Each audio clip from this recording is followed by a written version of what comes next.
बिस्मिल्लाहिर्रहमानिर्रहीम। Hit story के साथ नाजरीन, मैं हूं शमशाद मागर।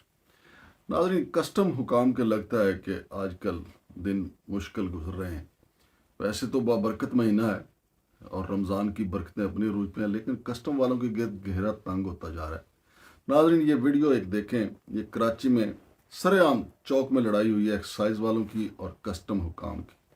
कस्टम वालों पे इल्ज़ाम है कि ये कुछ नॉन कस्टम पेड गाड़ियां जो हैं लेके आए थे और उन पे जाली नंबर प्लेटें, सरकारी नंबर प्लेटें लगी हुई थी। नाज़रीन, ये धंधा कब से चल रहा है, कौन कौन इसमें मुलव्वस है? अब ये जो इस्लामाबाद में जो एक इंक्वायरी खुली हुई है, जिसमें वाजिद ज़मान भी हैं, उसामा दस्तगीर भी हैं, कुल 6 अफसरान हैं और एक उनका ड्राइवर है जुनैद सत्ती, जिसको मैं इनका तोता कहता हूँ, हरगनी तोता, यानी आसिफ हरगन का, जो पहले कलेक्टर रहे और आजकल ऐसे हैं फाइनेंस मिनिस्टर के साथ। आसिफ हरगन बड़े पावरफुल कस्टम के अफसर हैं, लेकिन वो जहाँ जाते हैं हरगनी तोता साथ रखते हैं, जुनैद सत्ती इसको साथ रखते हैं। लेकिन आज पहले नाज़रीन, जो मैं आपको बता रहा हूँ कि बहुत बड़ी खबर है ये। हम तो आपको पहले बता रहे हैं कि ये एक गोरख धंधा है। अब ये गोरख धंधे के सारे राज खुल रहे हैं, चूँकि बड़े पैमाने पे इंक्वायरी इस्लामाबाद में खुली है, लड़ाई कराची में हुई है। वो क्या कहते हैं कि लाहौर शहर तो जंज चिड़ी थे, ढोल पेशौरों कड़के, कराची तक दिल तड़के। यानी आप देखें कि इंक्वायरी इस्लामाबाद में शुरू हुई है, तो झगड़ा जो है वो कराची की एक शाहराह पे हुआ है, जहाँ पे कस्टम वाले जो गाड़ियाँ अपनी क्रॉस करना चाहते थे, लेकिन एक्साइज वाले कहते थे कि ये 2 नंबर लगे हुए हैं। वीडियो आप देख रहे हैं। तो नाज़रीन, इस पर कुछ जो हकायक मेरे पास आए हैं वो आपके साथ मैं शेयर करना चाहता हूँ कि ये झगड़ा जो है। नाज़रीन, ये जो उसामा दस्तगीर और वाजिद ज़मान, ये इनका नेटवर्क है। ये कोयटा से नॉन कस्टम पेड गाड़ियाँ और कट एंड वेल्ड इस टाइप की गाड़ियाँ जो हैं लेके आते हैं और फिर यहाँ पे एक पूरा इनका ग्रोह है। इस ग्रोह में मुबैना तौर पे कोई मोहसन और एक शहबाज तनौली नामी शख्स भी शामिल है। यहाँ की एक्साइज जो है, यहाँ पे एक्साइज, इस्लामाबाद वाली एक्साइज भी इस नेटवर्क का हिस्सा थी, लेकिन FIA इस्लामाबाद ने मौका पे जाके जो कार्रवाई की थी, कुछ बंदे अरेस्ट किए थे और ये उसके बाद मामलात आगे बढ़े, तहकीकात हुई और अब ये बहुत पावरफुल जगह से आर्डर आया कि तहकीकात की जाए।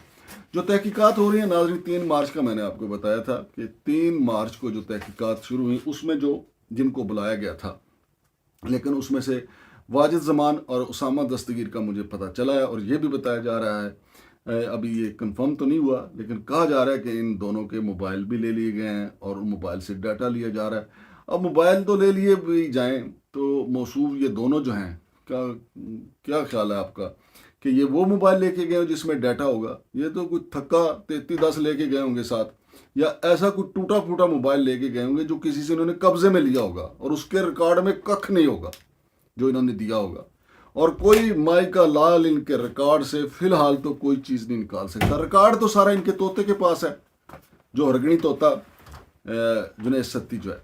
तो नाज़रीन, ये इस्लामाबाद में जो इंक्वायरी बड़े पैमाने पे वज़ीर-ए-आज़म मुआयना कमीशन में शुरू हुई है, तो उसके मैं बार बार ज़रा इसलिए आपके जहन में हूँ कि इसमें किस किस को बुलाया गया। वाजिद ज़मान एडिशनल कलेक्टर कस्टम, ये जो मुबैना तौर पे मैंने आपको बताया, ये जो लड़ाई हुई है ना कराची में नॉन कस्टम पेड वाली गाड़ियों वाले धंधे में, इनका नाम आ रहा है कि ये सारा नेटवर्क कराची से खैबर तक, ये सारा नेटवर्क वाजिद ज़मान एडिशनल कलेक्टर कस्टम और उसके साथ उसामा दस्तगीर असिस्टेंट कलेक्टर कस्टम, ये इनका है। जो बाकी बुलाए गए उनमें फरहाद खान है assistant collector custom, Babar superintendent हैं, एहसन इंस्पेक्टर है, अली रज़ा भी इंस्पेक्टर है और ड्राइवर जुनैद जो फेडरल पब्लिक सर्विस कमीशन का मुलाजिम है। लेकिन आसिफ हरगन जहाँ जाते हैं इनको अपने साथ डेपुटेशन पे ले जाते हैं, इसलिए ये महकमा कस्टम में हरगनी तोता के नाम से जाने जाते हैं। और फिर नाज़रीन, मैंने आपको बताया था कि ये जो हरगनी तोता है, इसके पास सारा रिकॉर्ड है जुनैद सत्ती के पास। जुनैद सत्ती दुबई के दौरे, ये आप इसकी फुटेज देखें कि दुबई में एक क्या ड्राइवर इतनी पुरतैश ज़िंदगी गुजार सकता है, ज़रा गौर करें, ये सारी वीडियो आप देखें। और क्या एक ड्राइवर के पास इतने असासे हो सकते हैं जितने हरगनी तोते के पास हैं? फेडरल पब्लिक सर्विस कमीशन का एक बंदा है, वो किस तरीके से आसिफ हरगन के साथ अटैच हुआ है, ये सारे मामलात अब सामने आ रहे हैं, असासों के मामलात भी। लेकिन एक तरफ तो एक प्रेशर है ہمارے آرمی چیف صاحب کا بھی کہ سمگلنگ کو برداشت نہیں کیا جائے گا، اور وہ چاہتے ہیں کہ پورے کا پورا گروہ جو ہے وہ پکڑا جائے. اور یہ جو انکوائری شروع ہوئی ہے، یہ جو پرائیویٹ سمگلر اور سرکاری جو سمگلر ہیں، جو سرپرست ہیں، جو کسٹم میں بیٹھے ہوئے ہیں، جو FBR کے اعلی کار ہیں، یہ اس سارا نیٹ ورک کی چھان بین ہو رہی ہے.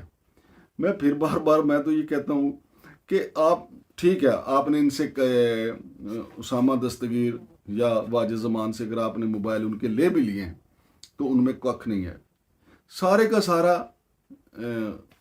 ڈرائیور ہرگنی طوطے کے پاس ہے، جنید ستی کے پاس. اور میری اطلاع یہ ہے کہ جنید ستی جو ہے وہ ملک سے رفو چکر ہونے کے چکر میں ہے، کیونکہ ویزے تو اس کے پاس کئی ملکوں کے لگے ہوئے ہیں.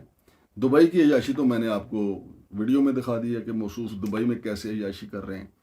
تو یہ وجہ ہے ناظرین کہ پاکستان کی معیشت جو ہے وہ کیوں نہیں پنپ رہی.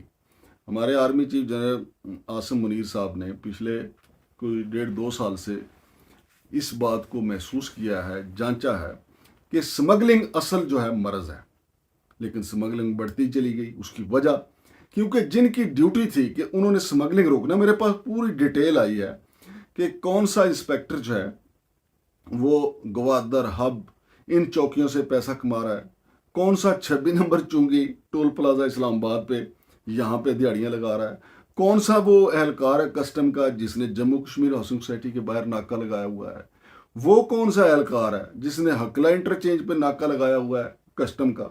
یعنی کسٹم والے سرکار سے تنخواہ لے رہے ہیں اور باقی پیسہ سمگلروں سے کما رہے ہیں. اچھا، سمگلروں سے جو یہ ان کا دھندا ہے، اگر کوئی چھوٹی گاڑی جو ہے اس کو گزارنے کا 35,000 ہے، اگر بڑا ٹرک ہے تو اس کا 50,000 ہے، اگر 12 ویلر ہے تو اس کا بتایا جاتا ہے کہ کوئی 1.5 لاکھ ہے، اور اگر 22 ویلر ہے تو اس کا 5 لاکھ تک لیتے ہیں. یہ بڑا مال ہے. یہ میں آپ کو پوری ڈیٹیل پورا نیٹ ورک بتاؤں گا. گوادر ہب اور پھر جہاں سے کراچی یہ مال جاتا ہے اور کیا کیا مال جاتا ہے وہ ایک الگ سے کہانی ہے. یہ سارا سلسلہ بتاؤں گا. ابھی چونکہ یہ گاڑیوں والا مسئلہ ہے اور یہ گاڑیوں پہ جھگڑا ہوا ہے، اور اسلام آباد میں ناظرین آپ گواہ رہیے گا کہ میں نے سب سے پہلے بتایا تھا کہ اسلام آباد کا ایکسائز آفس جو ہے وہ نان کسٹم پیڈ گاڑیوں کی رجسٹریشن میں ملوث ہے. اب یہاں سے لے کے آپ چلے جائیں اب کراچی تک، یہ دیکھ لیں پکڑے گئے ہیں. ایکسائز والوں نے شور ڈال دیا وہاں پہ کراچی میں کہ ہم یہ دھندا نہیں ہونے دیں گے. اور پھر اس کے ساتھ ساتھ وزیر اعلیٰ جو مراد علی شاہ ہیں، انہوں نے 24 گھنٹے پہلے ہی یہ آرڈر جاری کیا ہے کہ نان کسٹم پیڈ گاڑیوں کا جو دھندا ہے اس کو روکا جائے گا، اس کو برداشت نہیں کیا جائے گا. اور پھر ناظرین یہ بھی میں یہاں پہ آپ کو بتانا چاہتا ہوں کہ سپریم کورٹ نے اس پہ آج خود نوٹس لیا تھا، اور وہاں پہ اس وقت کے چیئرمین، جب یہ chief justice of Pakistan Saqib Nisar صاحب تھے، اس وقت کے چیئرمین FBR نے وہاں پہ حلف نامہ دیا تھا کہ جناب ہم نے تمام لگژری گاڑیاں جو بڑے بڑے بیوروکریٹس کے زیر استعمال تھیں یا کسی منسٹر کے زیر استعمال تھیں، ہم نے گراؤنڈ کر دی ہیں. اب دیکھیں ہمارے حلف نامے، جس طرح ہم عدالتوں میں جھوٹ بولتے ہیں، جس طرح ہمارے تفتیشی عدالتوں میں جا کے کہتے ہیں کہ اگر میں جھوٹ بولوں میرے پہ اللہ کا قہر نازل ہو. اب سپریم کورٹ میں FBR کے چیئرمین نے حلف نامہ دے دیا، اور گاڑیاں کدھر دندناتی پھر رہی ہیں. یار گاڑیاں پاورفل لوگوں کو تو چھوڑیں، بیوروکریٹس کو تو چھوڑیں، انہوں نے تو اپنے رشتہ داروں کو دے رکھی ہیں، انہوں نے تو اپنے خواتین دوستوں کو دے رکھی ہیں. اور اگر ذرا تھوڑا سا پریشر بنانا ہرگنی طوطے پہ تو ہرگنی طوطا خود بولے گا اور سب کے چھکے چھڑا دے گا کہ کس نے کتنا مال بنایا ہے اور کس نے کتنی گاڑیاں کس کو دے رکھی ہیں، اور کس کے جو محلات ہیں بیرون ملک ہیں، کس کے محلات پاکستان میں. اور ناظرین جو ایک کسٹم آرڈر جو ہے 2018 اس کے تحت یہ طے پایا تھا کہ ایک ٹوکن منی کے تحت کوئی گاڑی یہ اپنے استعمال میں لا سکتے ہیں یا کسی سرکاری ادارے کے بیوروکریٹ کو استعمال کے لیے دے سکتے ہیں.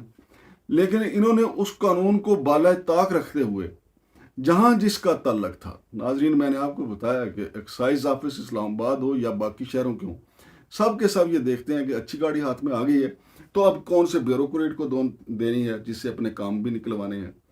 تو اہم عہدوں پہ بیٹھے ہوئے لوگوں کو نوازا جاتا ہے ان گاڑیوں کے ذریعے. हालांकि 2 नंबर होती हैं और टोकन मनी के बस ये गाड़ियां उनको दे दी जाती हैं और उधर सुप्रीम कोर्ट में जाके ये हल्फनामा देते हैं कि जनाब हमने तो सारी की सारी ग्राउंड कर दी हैं। और कराची की शाहराह पे जनाब एक दूसरे का इन्होंने गिरेबान पकड़ा हुआ, आप वीडियो देख लें एक दूसरे के साथ क्या कर रहे हैं एक्साइज वाले और कस्टम वाले। तो नाजरीन तहकीकात इधर इस्लामाबाद में भी जारी हैं, हम भी अपनी तहकीकात कर रहे हैं, अपनी चीज़ें आपके सामने अवाम को भी आगाह कर रहे हैं। इंशाअल्लाह अज़ीज़ एक एक काली भेड़ को हम बेनकाब करेंगे और आला हुकाम तक, अरबाब अख्तियार तक, आर्मी चीफ तक, वज़ीर आज़म तक, जहाँ जहाँ पहुँचा सकते हैं, चीफ जस्टिस ऑफ पाकिस्तान तक, क्योंकि पाकिस्तान की बीमार मैशत की असल वजह ये लोग हैं। इनका कला कमा होना ज़रूरी है, क्योंकि ये जितना माल आता है स्मगलिंग का, वो डीजल हो, पेट्रोल हो, सरिया हो, खुश्क दूध हो, मेवाजात हो, ड्राई फ्रूट हो, कुछ भी है, इवन के मेडिकल के से वाबस्ता जो चीज़ें होती हैं, सरिंजें हो, मेडिसन हो, सारी की सारी जो स्मगल होके आती है, उसके सरपरस्त कस्टम हुकाम है। ड्यूटी पे जाने की पैसे लेते हैं और स्मगलरों से माल बनाते हैं, फिर असासे बनाते हैं। देखते हैं कि हमारे इदारे इनको किस तरीके से पकड़ के कटहरे में लाते हैं और कितना माल इनसे रिकवर किया जाता है। फिलहाल शमशाद मांगट को इजाज़त दीजिए। अल्लाह।